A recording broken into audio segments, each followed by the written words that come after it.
Is humanity on the brink of extinction?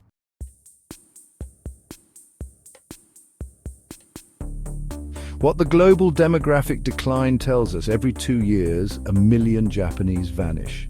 China's population is set to halve by the end of this century. In Italy, the median age has reached 48. Across the globe, birth rates are plummeting. Are we witnessing the end of humanity? What's truly happening here?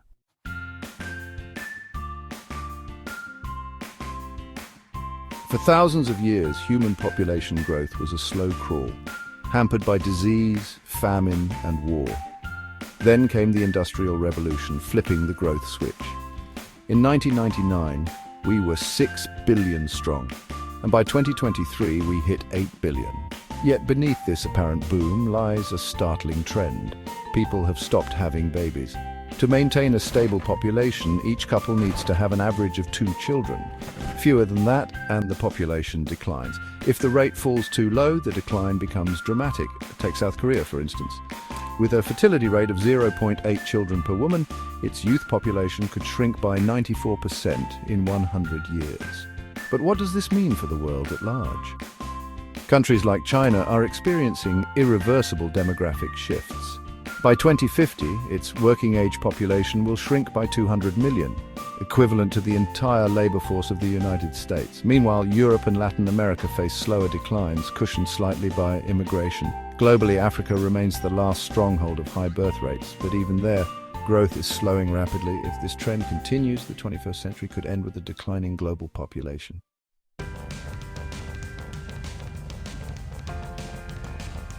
Why does this matter? The crux lies in economics and society. An aging population means fewer workers and skyrocketing healthcare and pension costs. Infrastructure built for large populations struggles when there aren't enough people to sustain it. Some might argue that fewer people mean more resources for everyone. But prosperity isn't just about resources. It's about human ideas and labor. And aging societies tend to resist change, stifling the innovation needed to tackle challenges like climate change.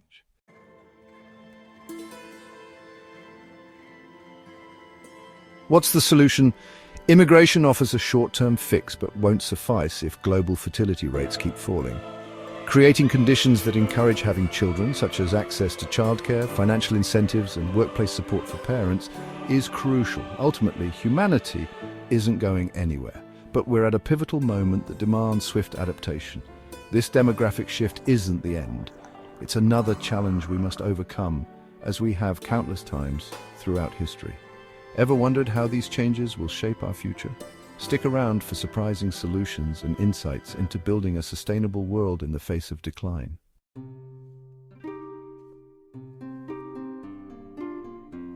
With a fertility rate of 1.16 births per woman in just 4 generations, 100 young Chinese will become 20.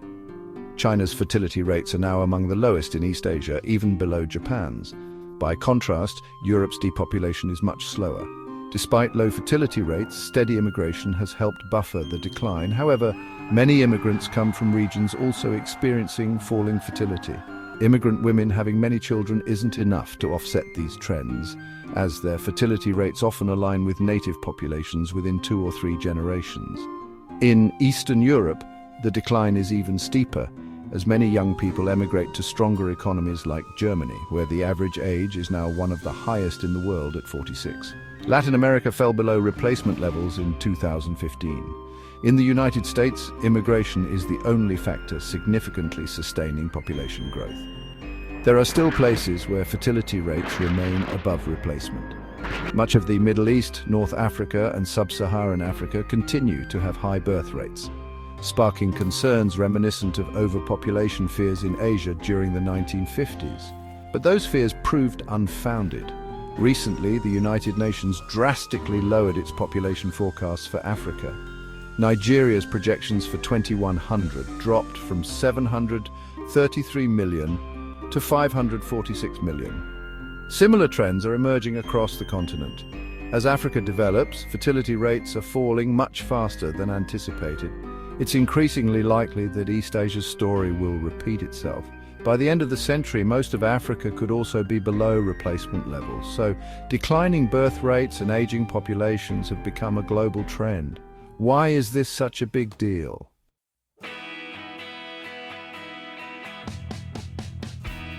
Demographics and poverty. To sustain a society, you need enough people in their prime years. Young and middle-aged individuals do most of the work in any economy. They are the ones generating a society's wealth. In retirement, people contribute less to the economy while healthcare costs soar, driven mainly by the elderly. In the past, a large number of young people supported a small number of elders. Imagine a society where most people are over 60.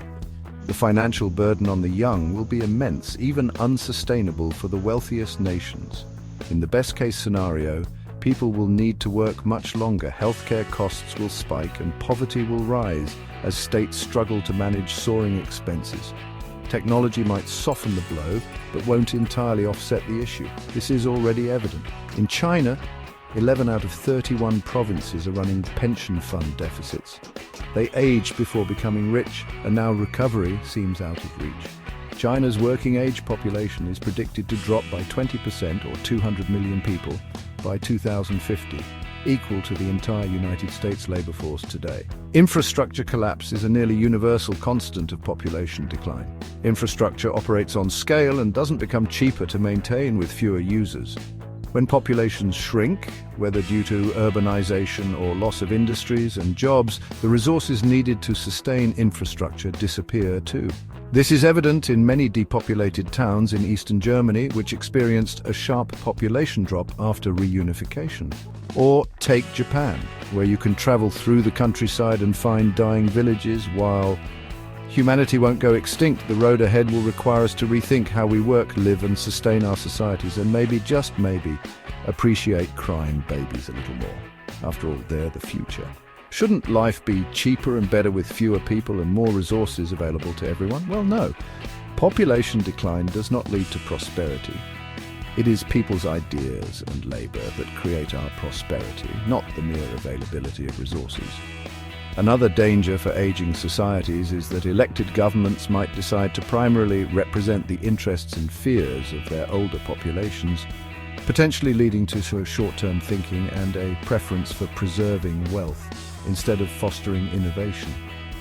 That is not a model for a society that can tackle problems like climate change, which requires massive investment and fresh ideas, something the world is already struggling with. Many believe that having fewer humans on Earth is a positive thing because our societies are unsustainable, we are using too many resources, and climate change looms large. The problem is that even if fewer humans were desirable, this process is likely too slow to have a positive environmental impact. The global population will grow for at least another 60 years before it starts to decline. By then we will need to have resolved climate change. Similarly, any other advantage of a smaller population is unlikely to materialize in this century, so it all comes down to people.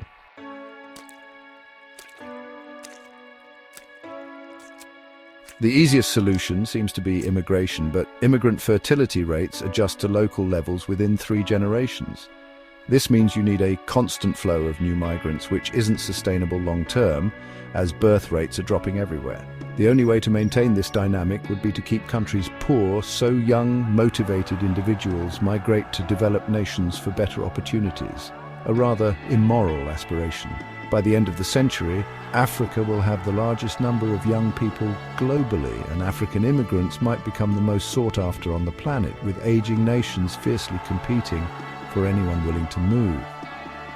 However, immigration can also create social or cultural tensions, a universal phenomenon in all cultures, especially when vastly different value systems collide. This often leads to a backlash that slows immigration again. It's easy to feel frustrated by this, but ignoring it will only divide societies, empower demagogues, and increase xenophobia. Economically, immigration is largely beneficial for societies, though this may seem counterintuitive to many. Countries like the United States, a nation built on immigration and the ideas of personal freedom and opportunity through hard work, stand to gain immensely. Nations like these will have a clear advantage this century, especially if they can attract the brightest and most ambitious minds in the world.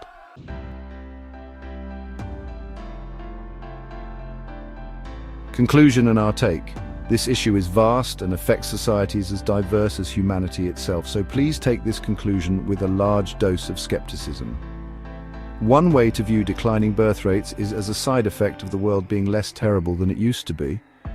Women in particular are freer, more educated and wealthier than ever before. But it turns out that when societies improve, individuals often choose to have fewer children. Interestingly, there's a gap between the number of children people want and the number they actually have. The average number of children European women want is around 2.3, far more than they are currently having. While we've gained many freedoms over the past century across different continents and economic systems, it has come at a cost. The close-knit communities and family structures that were once part of our nature, where children could be raised by a village. Today, young parents face different challenges and societal expectations. Women are caught between the desire and expectation to have both a family and a career, pressured to do both without compromising either. Men share more parenting responsibilities than before, but they are still expected to be providers. And the sad truth is that at least one parent's career usually suffers. In many developed countries, the gender pay gap is primarily a motherhood penalty rather than a gender gap per se. But it's not just external pressure. Our culture of individualism likely plays a role too. We only have one life to explore, be free, travel, have fun, achieve something and try to be happy. As a result, people commit to partners later in life and often decide not to have large families or any at all, and that's fair. Nobody owes babies to their country. So far, no country has managed to significantly increase its birth rate. For now, we don't really know what works. But here are a few options to at least make parenting much easier.